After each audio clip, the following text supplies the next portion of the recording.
Sorry Amar రాజా కానీ అలాగే Kia కానీ రాచి రంపాన్ని పెట్టి ఆ ఎక్స్టెన్షన్ ఫ్యాక్టరీ ఎక్స్టెన్షన్ని రాష్ట్రం దాటి వెళ్ళిపోయేలాగా వాళ్ళు కూడా ఖాళీ చేసేసి పరిస్థితి తీసుకుని వచ్చారు.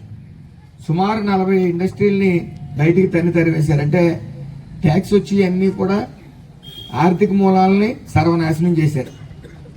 ఏ వ్యవస్థని వదలలేదు, స్కూల్ వ్యవస్థని వదలలేదు, సినీ ఫీల్డ్ని వదలలేదు, దేన్ని వదలలేదు, సర్వనాశనం చేశారు. అసలు 40% ఓటింగ్ ఎలా వచ్చింది వీళ్ళకి? 57% ఎన్డీఏ కూటమికి వస్తే 40% వీళ్ళకి ఎలా వచ్చిందని నాకు అపోహ కలిగింది. ఈ 9 నెలల్లో నారా చంద్రబాబు నాయుడు గారు కానీ, పవన్ కళ్యాణ్ గారు, లోకేష్ గారు కానీ నిరంతరం ఈ ఆంధ్రప్రదేశ్ సువర్ణాంధ్రప్రదేశ్గా చేయడానికి సుమారు 8 లక్షల కోట్ల పెట్టుబడులు తీసుకుని వచ్చారంటే మరి సుమారు 10 లక్షల ఉద్యోగాలు కానీ మనకు రాబోయే ట్యాక్స్ రూపేణా మనం ఆర్థికంగా ఈ ఆంధ్ర రాష్ట్రం ఖచ్చితంగా బాగా బలపడుతుందని మనం విశ్వసించవచ్చు. ప్రజలు మెల్లిగా అవేర్నెస్కి వస్తూ ఉన్నారు, జాయినింగ్స్ పెట్టి తెలుస్తూ ఉన్నాయి. అలాగే ఇందాక ఎంపీపీ గారు బిక్కబోలు ఎంపీపీ గారు రాజీనామా చేశారన్నారు. చేయకపోయినా చేసి పరిస్థితిని తీసుకుని వస్తాడు కానీ తీసుకుని వచ్చారు.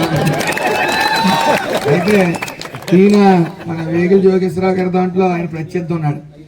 ఆయన ఇంకా తొడలు కొట్టాడు, చూస్తా ఉన్నాం. రోజుకి స్టేజ్ ఎక్కువ తొడగొట్టడం. ఏదో మండలం మెజార్టీ రాకపోతే ఏమంటామండి, మండలం రాకపోతే నేను రాజీనామా చేస్తాను, రాజకీయ సన్యాసం చేస్తా అన్నాడు.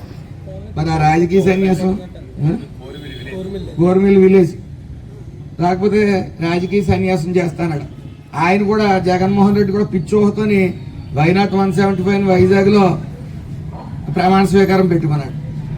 వాళ్ళు ఎంత పిచ్చేదవాలంటే ఆ ఏసీ గదుల్లో పరిమితం అయిపోయి పిచ్చోహలు ఊహించుకుంటూ 11 సీట్లు వచ్చేటప్పటికి ఈరోజు జగన్మోహన్ రెడ్డి ఖచ్చితంగా చెప్పగలరు లండన్ కి పిచ్చి తగ్గడానికి మందులు వాడుతున్నాడు. లేకపోతే మన స్టేట్మెంట్లు చూసాం.